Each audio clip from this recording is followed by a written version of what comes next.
இன்றைக்கி நம்ம பார்க்க போகிற idiom have or have got to do with. இது என்னென்னா, ஒரு நபருக்கோ ஒரு விஷயத்துக்கோ இன்னொரு நபர் கூட இன்னொரு விஷயத்து கூட சம்மந்தம் இருக்கா, தொடர்பு இருக்கா, இல்லையா, எவ்வளோ சம்மந்தம் இருக்குன்றத குறிக்கிறதுக்காக யூஸ் பண்ணுற ஒரு இடியம் தான்.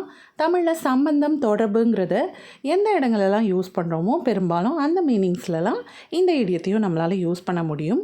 இங்கே ஹாவுங்கிறது எந்த சப்ஜெக்ட் யூஸ் பண்ணுறோம், எந்த டென்ஸில் வருதுங்கிறத பொறுத்து அதோட ஃபார்ம்ஸ் எல்லாம் மாறும்.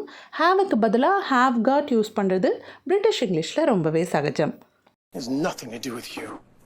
இதுக்கும் உனக்கும் எந்த சம்மந்தமும் இல்லை. சாமுக்கும் இதுக்கும் எதனா சம்மந்தம் இருக்கா? And you think I have something to do with this? எனக்கும் இதுக்கும் எதனா சம்மந்தம் இருக்குன்னு நீ நினைக்கிறியா?